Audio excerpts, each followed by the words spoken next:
السلام عليكم ورحمة الله وبركاته. معانا 7 أبراج بداية من نهاية مارس، من 30 مارس. حاجات كتير في حياتهم هتبدأ تتبدل، وهتبدأ أمور في حياتهم تتغير. ال7 أبراج دول نتيجة لتحرك نبتون، كوكب هنقول عليه اكتشاف الغموض واكتشاف الأمور الخفية في برج الحمل. وبرج الحمل من الأبراج التي تؤثر بانتقال أي كوكب إليها، خاصة لما يكون كوكب مثل نبتون أو أورانوس أو أي كوكب من كواكب اللي فيها انقلابات شوية، يحدث تأثير كبير على 7 أبراج، ويحدث تأثير على جميع الأبراج. لكن أكثر 7 أبراج هيحدث معهم تأثيرات في أمور في حياتهم بداية من 30 مارس. ومعانا أيضا يوم الثاني بانتقال زحل خلال الشهر اللي بعده إلى نفس البيت. يعني عندكم ليلة كبيرة بأمر الله في الاكتشافات. هتكلم معاكم بالتفصيل وإيه اللي ممكن يحدث مع كل برج. وطبعا أنا بتكلم بحاول إن أنا بعرف الناس بدري شوية على تلك التأثيرات قبلها بشهر تقريبا. لكن تنويه كده الناس اللي بتتابعنا، اشتراك وتفعيل الجرس علشان يوصلك مني كل جديد. ده انت لو حابب ان انت تشوفنا تاني، ودي قناتنا التانية يا جماعة. الناس اللي بتشوفنا دي القناة التانية لينا، عامل قناة كده تانية برضو بنزل فيها نوعيات فيديوهات عن الابراج. اللي عايز يتابعنا اشتراك وتفعيل الجرس. الناس اللي عايزة قراءة خاصة كاتب رقم القراءات على عنوان الحلقة. ونبدأ ونقول ال7 أبراج. أول برج معانا هو برج الحمل. حبايب برج الحمل، أنت صاحب الليلة. يعني التوزيعة الكوكبية تحدث في برجك أنت، تحدث في بيتك الأول. لذلك أنت رقم 1 في التأثيرات، ونبتون يجعلك تغير كثير من اختياراتك وأسلوبك وطريقتك، وأيضا تكتشف أمور في حياتك لم تكن تعلم عنها شيئا، وتكتشف نفسك من جديد، وعندك تمرد كبير جدا على أمور كثيرة في حياتك، ونظرتك هتتعدل عن اختيارات انت كنت ممكن مختارها. يعني فترة كده من فترات برج الحمل بتتغير كثيرا، ودي البداية. يعني دي مجرد البداية، لأن بعد كده يحدث انتقال لزحل أيضا لبيتك الأول. لذلك فترة من الفترات المهمة. وأول برج معانا هو برج الحمل. تاني برج معانا هو برج الأسد. حبايب برج الأسد، هنا يحدث معكم الجديد بالنسبة لنوعية الاختيار، ولنوعية العلاقات، ولنوعية الطريق. يعني عندك تغير كبير جدا في جزئية الجودة في العلاقة، الجودة في الطريق في حياتك. عندك معايير تختلف كثيرا. وخدوا بالكم، أي اختبار أو أي اختيار هتدخلوا فيه بداية من شهر إبريل، لو كان هذا الطريق أو الاختيار أو يعني اللي أنت بتختاره أو بتنتمي إليه هو خاطئ، فأعلم إن مصيره فشل. يعني من الآخر كده اللي لازم يحصل هو ده اللي لازم تختاره. مفيش مجازفة.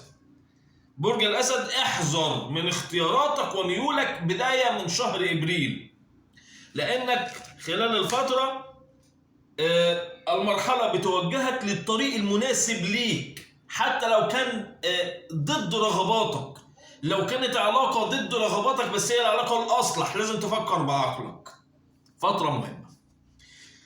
ثالث برج معانا هو برج القوس. حبايب برج القوس، أنت قريب نوعا ما من برج الأسد في جزئية الاختيار الصحيح.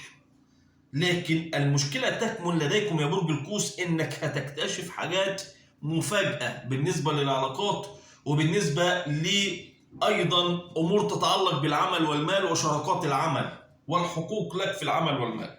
فترة من الفترات التي يحدث فيها تغييرات وانقلابات منك ناحية ناس بتتعامل معهم بطريقة مباشرة، سواء في علاقة عاطفية سواء في عمل. الفترة أيضا احذروا من محاولة النصب، يعني النصب العاطفي والنصب المالي. انت هتكون اخد بالك كويس، بل بالعكس انت هتكون من الشخصيات التي ستكون لديها قوة الملاحظة، لكن لو اتعاملت مع عواطفك وارد جدا تتعرض للنصب العاطفي او النصب المالي. نحذر ونفكر بعقلانية. الفيديو ده خطير جدا وعنوانه اللهم اني بلغت للابراج اللي بتكلم عنها. هو الموضوع بسيط جدا، ناخد بالنا بس. رابع الابراج معانا هو برج الجدي. برج الجدي انت ليك قصه تانية. برج الجدي انت اصلا بتتغير وبتتحول، وحياتك زي ما قلت كده انت ما بقتش انت. هذا يعني تلك التحركات او بدايه نبتون تحركه في بيت يمثل لك الدائره المقربه او العيله، وما ادراك ما العيله. لذلك الفتره هتجد نفسك نوعا ما بتلوم نفسك على ان انت كنت عارف بعض الشخصيات، هتلوم نفسك انك كنت مقرب بعض الشخصيات ليك، ومرحلة من المراحل التي يجب ان تستجيب للطرد، طرد حد من حياتك. الكارت الاحمر اللي لازم ترفعه لبعض المقربين، لانك هتكتشف ايضا بعض الغدر او الخيانات التي لم تكن تعلمها.